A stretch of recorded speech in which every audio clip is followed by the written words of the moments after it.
Guys, I'm gonna try and record this video right now. It is raining kind of hard right now, so we'll see how this all plays out with the audio.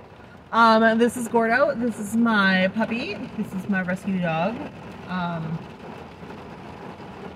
And now it gets harder raining. Nice. He is, how old are you? Are you 5? I think he just turned 5 in November. Anyway, he's a Corgi Chihuahua mix. And he's a spoiled baby. So we are, my daughter's got an appointment, so we're in the car just waiting. So we've got some time to kill. And normally we would go for a walk, during this time. But, someone doesn't like walking in the rain. And it is not mommy. Yeah. Even I was willing to. I've got my sweatshirt. I forgot the umbrella. But, you know, he has his little raincoat. And even with his raincoat, he's like, no, I'm going to be out here long enough to pee. And we're going to run back to the car. So, we tried. Which is fine. I knew it wasn't gonna, we weren't going to get like our 30-minute or whatever walk in. So, you can only work with what you got, and I've got a silly puppy. So, I wanted to talk today about imposter syndrome during weight loss, during, you know, weight loss surgery. So, right now, I am losing weight every week. This is since being 1 month post-op, I've been losing every week. Those first few weeks you fluctuate when you're reintroducing your solid foods and everything like that. So once you're back on full solid foods, I think that's more like 6 weeks. Anyway, if you don't know, what happens is once you start introducing food again after your liquid phase, you are very likely to stall in your weight loss because your body is again adjusting. It did a major adjustment with your liquid phase pre and post-op. So you got your major adjustment with your liquid phase pre-op.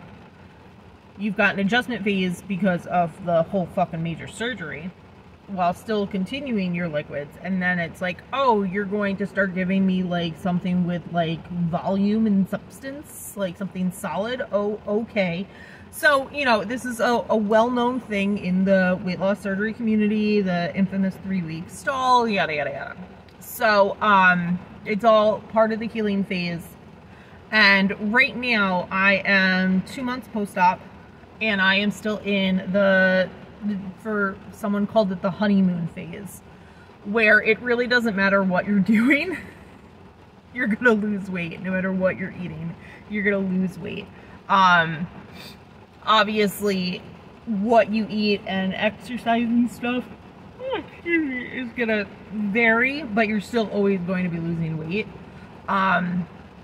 So that's where the imposter syndrome is coming for me, because I'm meeting my protein goals, I'm meeting my water goals most days. You know, since I've been back at work and everything, there's been like some crazy days, like if my schedule is a little wonky or we're out for the day on the weekend, you know, it's still, I'm still really adjusting to trying to hit it every day. I didn't think it would be as hard as it is every day. Because it's like, oh, 60 grams of protein, 64 ounces of water, that's no big deal. But it kind of is now. So it's still, I'm still adjusting. And, you know, then there are the days where, oh, I can eat a whole thing of yogurt for breakfast in one sitting. And then there are days where, no, I have to break it up into 2 sittings. And now that I've been trying to incorporate more fibrous foods with my protein, you know, I'm only eating half a yogurt, and I do try not to have caffeine as many days as possible until I hit the April 23rd mark. So, We haven't had caffeine yet. I've got my my smooth move tea because we need that right now. But there's no caffeine. Anyway, continuing on. So, so now that I've been trying to incorporate more fibrous foods like fruits, vegetables, I've got my little fiber, I think it's Fiber One cereal. Anyway, it's a little pellet fiber cereal that I put a few grams on my yogurt. So like for breakfast I can have, for my first breakfast, because right now I no longer identify as a weight loss surgery patient. I identify as a hobbit because they pretty much eat every 2 hours from like 7 to 9, and that is pretty much a bariatric patient's life. So I am part of the Hobbit Club. Thank you. Anyway, so for first breakfast, it's half a yogurt and some of the fiber cereal. Second breakfast is pretty much the same thing. It really depends on if I'm feeling like fruit or not. But I usually try to do the fiber cereal with the yogurt only because 10 grams of that is 5 grams of fiber. So that's pretty good. Whereas like no matter like whatever fruit I eat, it's going to be maybe 1-2 grams of fiber. So I usually save the fruit and vegetables for later in the day, breakfast, because that's really the only time I'm going to eat that cereal is on my yogurt. So if you have any other tips on getting fiber in, let me know. I am all ears, as is my puppy. Can you show them your cute little ears? Gordo, over here. No, he's got big old ears. He's so cute. He's so cute. Oh, there you go. Thank you. Thank you.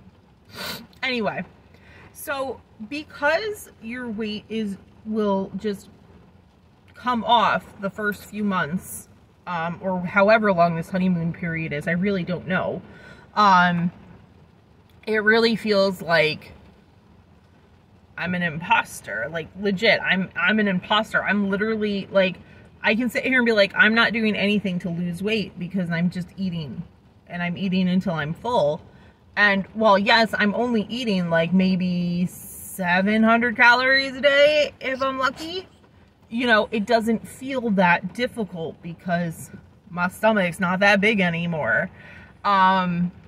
So so like I've lost a little over 40 pounds now, but I don't feel like I've earned it. I don't feel like I've worked for it.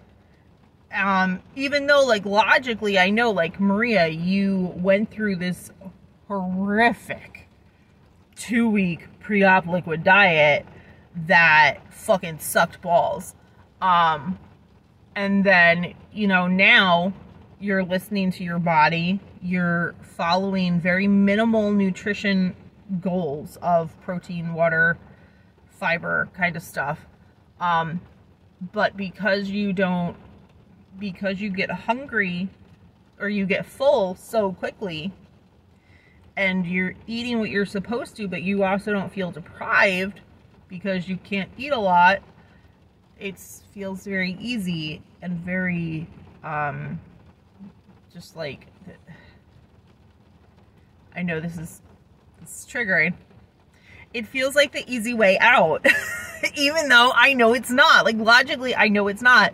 But I sit here and I feel like, oh, I lost 40 pounds. It doesn't feel like it because I haven't been starving myself. I haven't been struggling.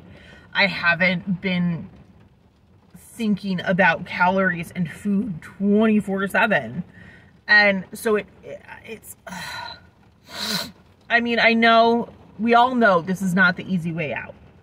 You know, having a huge fucking major ass surgery, months of pre-op hoops to jump through, for even to get approved for surgery with your surgeon, let alone insurance. Unless of course you're doing a different program like overseas. You know, I know like, medical tourism, they are, I've heard some people say that they're way more lenient, but let's be fair. It's, you know, it's because they have high demand and they need to, you know, you're paying fucking cash. They're like, okay, cool, we're gonna take your money. Anyway, it's not any less of a big deal and a huge procedure. If anything, it's more difficult because you still have to find a support team post-op near you, you know? It's not already automatically built in for you. Anyway, I digress. Stay on topic, Maria, stay on topic. So, while yes, right now it feels like the easy way out, because it's just falling off right now, I know this isn't gonna last.